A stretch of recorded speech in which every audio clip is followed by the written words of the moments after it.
Be me, 29F, living the absolute apex of the millennial dream in downtown Seattle. Senior VP of Brand Strategy for a luxury lifestyle group. My job is basically telling rich people which beige sofa makes them look the most intellectual. Making $145,000 base, plus bonuses that funded my addiction to vintage Celine bags. Drive a pearl white Range Rover Evoque. It never touches dirt, ever. Living in a glass box on the 34th floor overlooking the Sound. The aesthetic is everything. Cold brew in the morning, reformer Pilates at lunch, natural wine at night. My life is a perfectly curated feed of neutrals, succulence, and success. Enter Simon. My husband of 3 years. Simon was safe. Met him at a university mixer. I was business and marketing, shark eyes. Looking for a future CEO. He was geology, literally studying rocks. He was 6'2", broad shoulders, looked like he could chop wood. Thought I could mold him. Thought he'd go into energy consulting or work for big oil and make the big bucks. Instead, he works for the State Survey Office. Government salary, $75,000 a year. In this city, that's basically poverty wages for our lifestyle. But he was sweet. He fixed things. He carried the groceries without complaining. He was the steady baseline to my chaotic lead guitar. But God, he was embarrassing at dinner parties. We'd be at a gallery opening with tech VCs and influencers. Someone would ask what he does. I analyze soil compaction rates in the Cascade foothills. You could watch the light leave their eyes. I'd step in, laugh, touch his arm. He's helping prevent landslides. He's basically a superhero. Spin. Always spin. But deep down, I resented it. I resented the dirt under his fingernails that he couldn't scrub out. I resented his 2004 Toyota Tundra that leaked oil on our parking spot. I resented that he was content. He didn't want the Patek Philippe. He wanted a new rock hammer. He didn't want the trip to Como. He wanted to go hiking in the Badlands. I viewed him as a placeholder until he grew up, until he realized that money was the only scorecard that mattered. Then came the maps. It started in November. Simon stops coming to bed at normal times. He's in the spare room, my yoga studio/meditation space, until 3 a.m. I walk in one night. He's covered the floor in topographic maps. Old ones. Yellowed paper, smelling of dust. He's got satellite imagery up on his 3 monitors. He looks manic. What are you doing, Si? I have a brunch with the Nordstrom team in 5 hours. He looks up, eyes wide. Bloodshot. I found it, Jen. I think I actually found it. I sigh. Found what? The lost city of Atlantis? A caldera. A collapsed volcanic structure in northern Nevada. Okay, and? It's not just a volcano, Jen. It's a claystone deposit. The geography matches the McDermott caldera, but it's totally overlooked. The lithium concentrations, the preliminary spectral analysis implies it's off the charts. Lithium. Batteries. I knew enough buzzwords to know that was a thing. So, tell your boss. Get a bonus. He stands up. He looks serious. Deadly serious. No, if I tell the state, it becomes public record. If I tell a mining corp, they give me a pat on the head and take billions.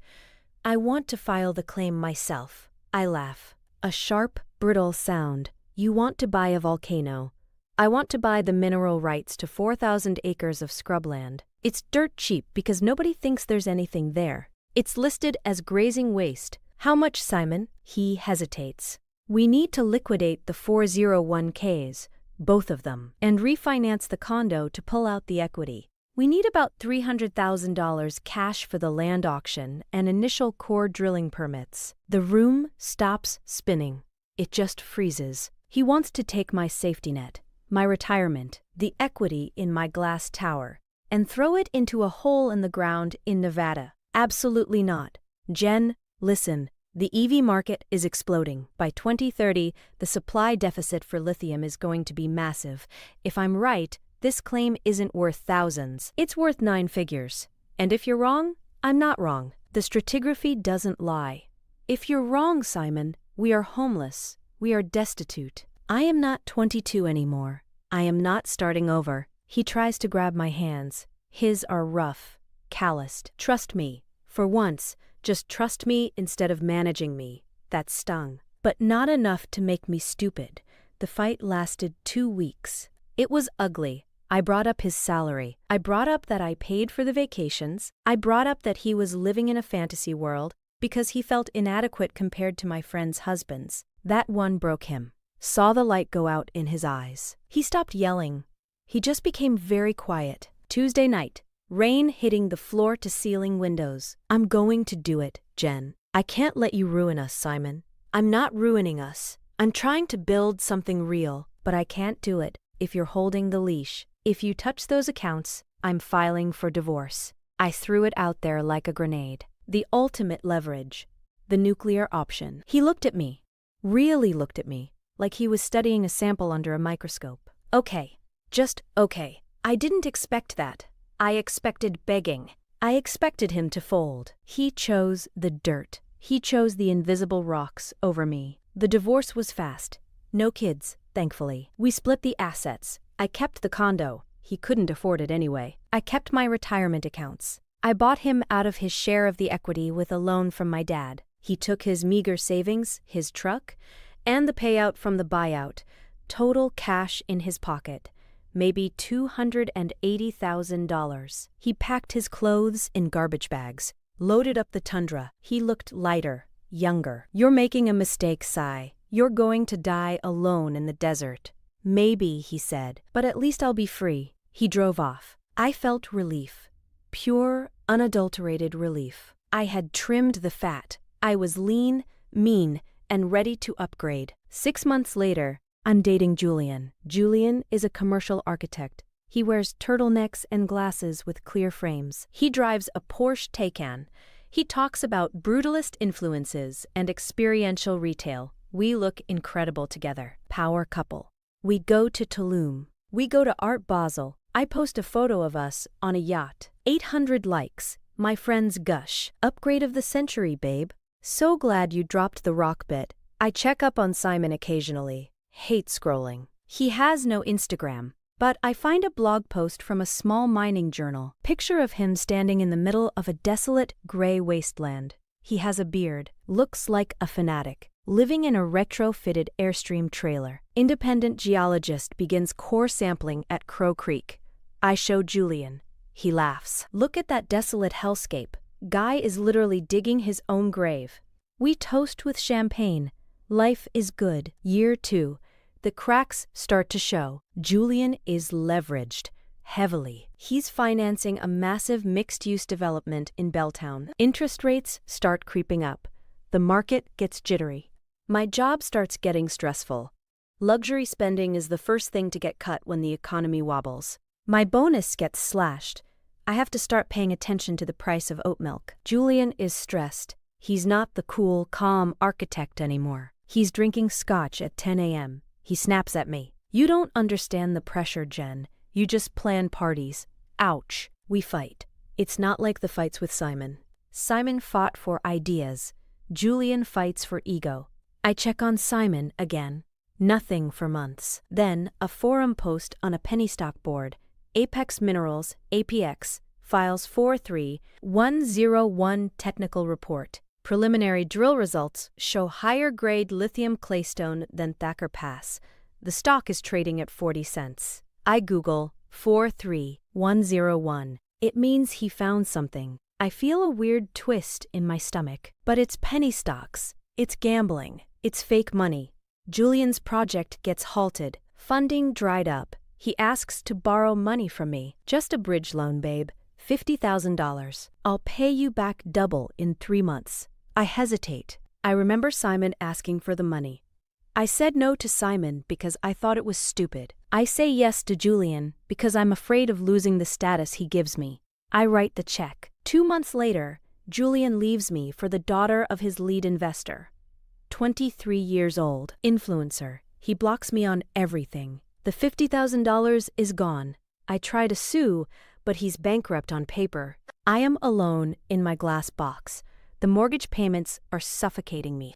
I have to sell the Range Rover. I lease a Honda Civic. It feels like a demotion to the minor leagues. I turn 32. My friends are getting married, having babies. I am the cautionary tale. the girl who had it all and fumbled the bag twice. But I still have my pride. I am still a city girl. I am not a desert rat. Then the news hits. It's everywhere. Wall Street Journal, Bloomberg, TechCrunch, the great American battery boom. Major auto manufacturer signs exclusive supply deal with Apex Minerals. Strategic investment of $400 million by global mining giant. I see the face. It's Simon, but not the bearded hermit. He's clean-shaven, wearing a suit, but not a stiff corporate suit. A custom, unstructured linen suit. He looks rugged but refined. He looks like money, old money. Real money. CEO Simon Vance announces one of the largest lithium discoveries in North American history. Projected valuation of the deposit, $4.5 billion. I drop my phone. The screen cracks. Fitting. I read the article through the spiderweb fractures. He owns 35% of the company. He didn't sell out early. He held 35% of a multi-billion-dollar valuation. I do the math. My hands shake so bad I can't use the calculator app. Hundreds of millions. Liquid. Generational wealth. Empire-building wealth. And I had owned half of the seed money he needed, if I had just stayed. If I had just let him sell the stupid condo, we would be flying private. We would be buying islands. Not just rich. Oligarch rich. I spend 3 days in bed. I call in sick. I drink cheap wine because I can't afford the good stuff anymore. I stalk him. He's bought a ranch near the mine, but he also bought a penthouse in San Francisco. He's donating to climate research. He's on the cover of Forbes, the stone-cold billionaire. The article quotes him. I had to risk everything. I had to shed all the dead weight in my life to focus purely on the geology. It was a lonely path, but clarity requires solitude.